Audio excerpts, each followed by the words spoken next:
This Ramadan, I'm fixing my mindset and also my solah. Assalamu alaikum everyone, how have you been doing? I hope that your Ramadan fasting has been good and your families are safe. May Allah accept all of your fasting and all of your ibadah. Aameen.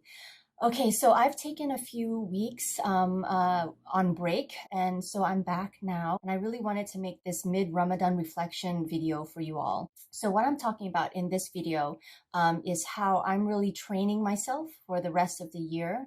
I know that the classic ibadah that we usually do is, we fast and we read more of the Quran, recite more of the Quran, engage more with the Quran. Perhaps we take more Islamic classes, refresher classes, this kind of thing. But I truly believe that Ramadan is really meant to, develop you for the rest of the year as well. So I took kind of an internal audit to see really what it is that I needed to work on for myself so that I can be a better slave of Allah and perhaps also to better serve all of you with my content. But not only that, of course, I wanted to improve myself as well. So the first one, I really wanted to fix my mindset.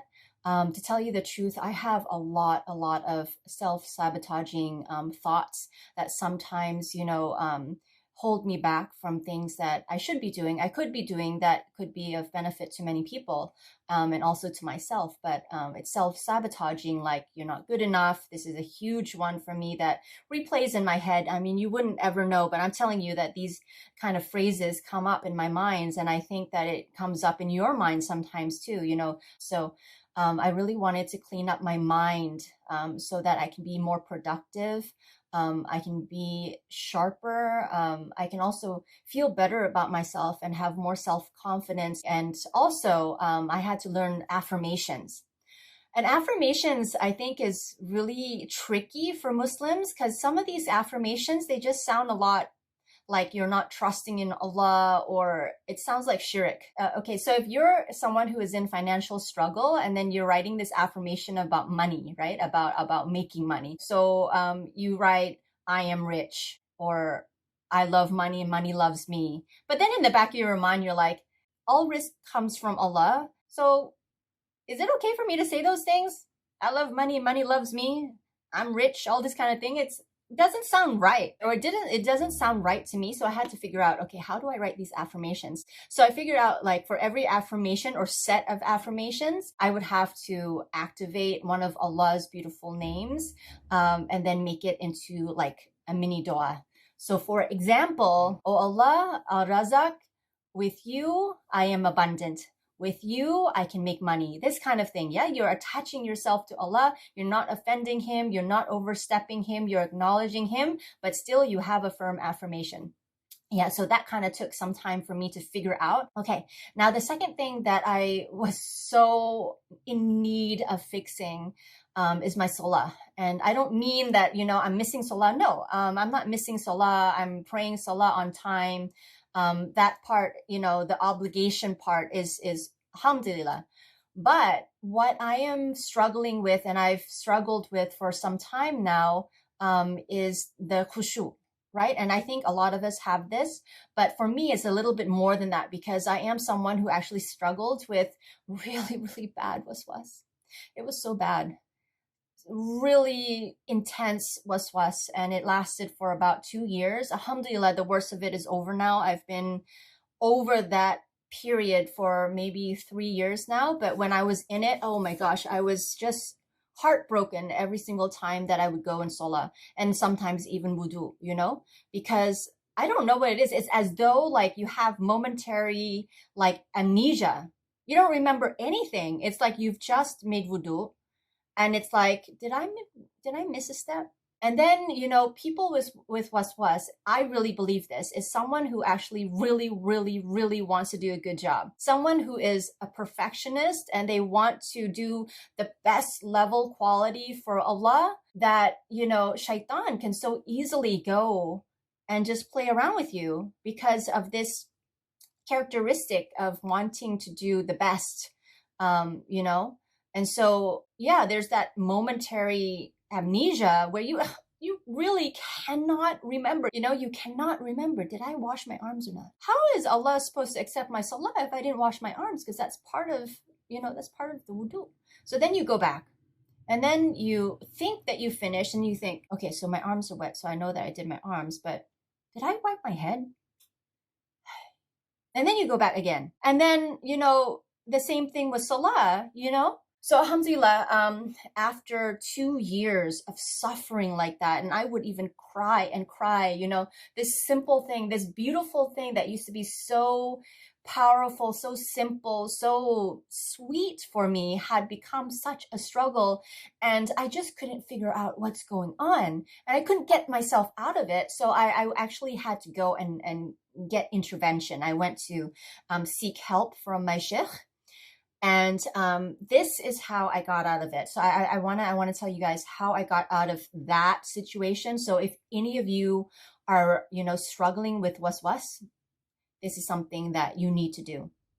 Number one, as soon as you feel like, you've forgotten something, or, that fog, that amnesia is settling in, you actually have to try your best to push it away.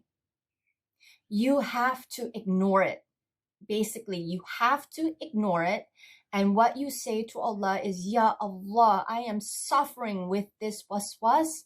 I really cannot remember. I probably did it because it's probably muscle memory by now, but I can't remember. Ya Allah, please accept my wudu anyway. Please accept my raka'at anyway. Please accept it.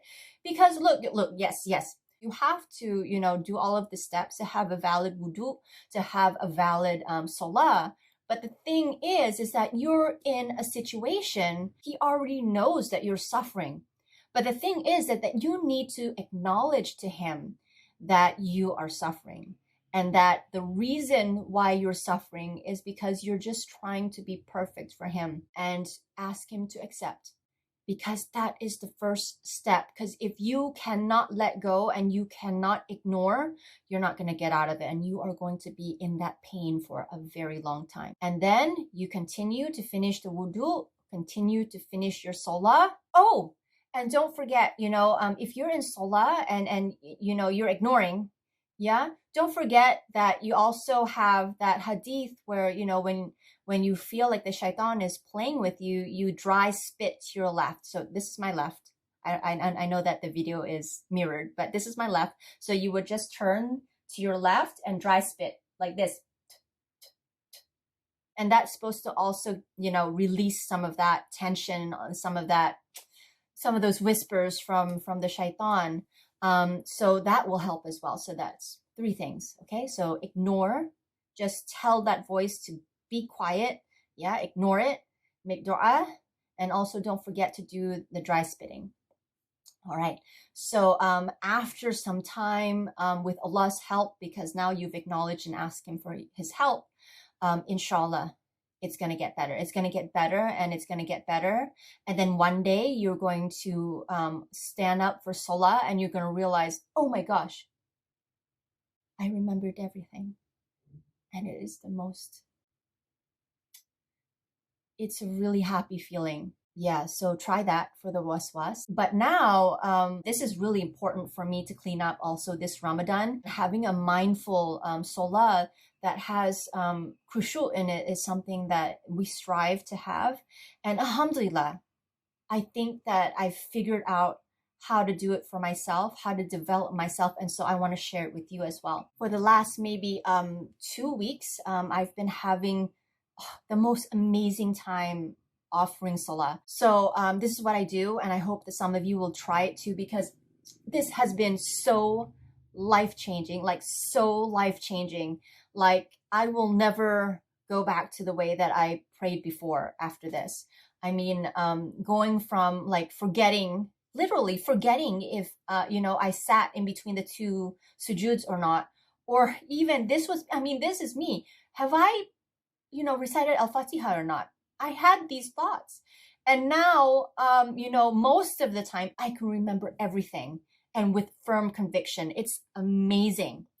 So first step, you need to slow down. Absolutely slow down everything. Slow down. And make sure that every single thing that you do, from the opening basmala, so saying Bismillah, to the dua iftitah, to, starting the Al-Fatiha, you are happy with every single step. So when you say Bismillah, you're happy with the way that you said Bismillah, and you focus on it. Okay, I've said Bismillah. And then you say the dua iftitah. Okay, I'm happy with the way that I did that, and I remember it. And you keep going. And especially slow down Al-Fatiha, because we know through hadith that Al-Fatiha is actually a two-way conversation between yourself and Allah. So if we're rushing Al-Fatiha and not having a pause in between each verse, it's as though we're talking when Allah is talking, and we don't want to do that. So after every verse, slow down and give a pause. If you know the meaning of each verse, then it's even better, even more powerful, because then you can recite the verse, and then as you're pausing for Allah to respond, you can think about what you just, recited. And then you keep going until you're done with Al-Fatiha. So you're going to remember every single verse, and you're also definitely going to remember that you recited Al-Fatiha because of how slow and purposeful you went and how respectful you were with Allah and His response. Okay? Next is your Quran recitation of whatever surah that you want to recite. Now we're going to ruku', we're going to bow, and you're going to recite what is in the bow, and make sure that you're pleased with that before you stand up. Okay? And while you're standing up, go slow. Make it purposeful. Make sure that you enjoy each step. You think about each step. You think about what you're saying and the meaning of everything that you're saying. If you don't know the meaning, then go and learn the meaning so that when you do that step, you can think about what you're saying. I mean, once you know the meaning, it also helps a lot because you really feel the impact of it. So you can see if you go slower, and then you think about what you say and you have a purpose for each movement, for sure, you're going to remember every single movement, and you're going to remember exactly what you recited and what it means.